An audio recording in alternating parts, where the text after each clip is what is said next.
The prophecy warned us about a child like her. We trusted you, Nia. You have betrayed this village. Please, because don't... Title: The Girl Who Carried the Moonlight Hook. Please, don't cast me away. I did not bring darkness to this village. Nia fell to her knees as hundreds of villagers surrounded her. The people she had helped, the people she had protected, the people who once called her a miracle, were now calling her a curse. She is the reason our river has disappeared, a man shouted. She was never meant to live among us, another cried. Nia looked around with tears filling her eyes. She wanted them to remember. She wanted them to remember the child who healed their sick animals, the girl who helped their farms grow, the girl who stood beside them when everyone else turned away. But fear had already taken control, and before the night ended, the village would discover that the person they rejected was the only one who could save them. Deep inside a hidden valley, surrounded by mountains, there was a village called Aruwa. For generations, Aruwa was known as the land blessed by the ancestors. The rivers never dried. The trees always carried fruit. The soil produced more food than the people could eat. The villagers believed their blessing came from an ancient power passed down to their bloodline. Every child born in Aruwa carried a silver mark somewhere on their body. The elders called it the moon seal. They believed the mark connected every child to the spirit of the valley. No child had ever been born without it, until the night Nia arrived. A violent storm covered the valley. Lightning filled the sky. The winds were so powerful that people thought the mountains themselves were breaking apart. Inside a small wooden house near the edge of the village, a woman named Amara gave birth. The old midwife held the baby and immediately became silent. The child had no moon seal. Instead, her eyes reflected a strange silver glow, like the light of the moon. The midwife stepped back. This child is different. Amara was weak, but she smiled. Different does not mean dangerous.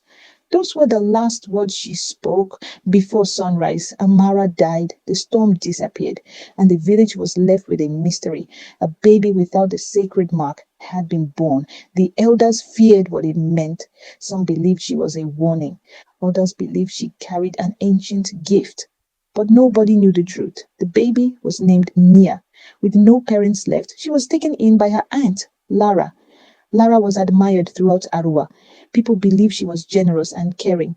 But inside her heart lived a secret bitterness, because Lara had a daughter too. Her name was Sena, and Sena had the moon seal. From the moment Nia entered their home, Lara noticed something. People were drawn to her. As a child, Nia was different. When she touched dying flowers, they bloomed again. When she held injured animals, they recovered. When she sang, people felt peace. The villagers began whispering, the girl without the mark has a gift. Maybe the ancestors chose her. Every compliment Nia received made Lara's heart grow colder, because she wanted those words for Sena. She wanted her daughter to be the special one, not Nia. Years passed. Nia grew into a kind young woman. She worked hard. She helped the elderly. She cared for children. She never allowed the cruelty around her to change who she was.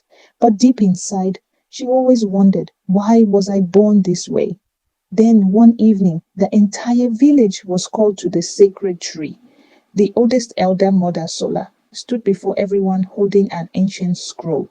The drums stopped. The people became silent. The protection of Aruwa is weakening, Mother Sola announced.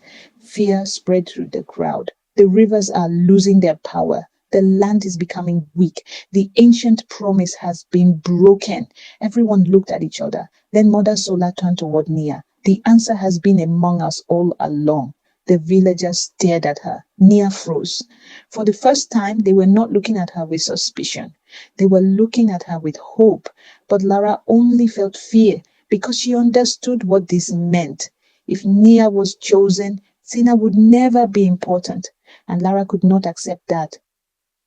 That night, Lara made a decision. She searched through old family belongings and found an ancient artifact hidden beneath the floor. A black stone covered with strange symbols. The elders had warned everyone never to touch it.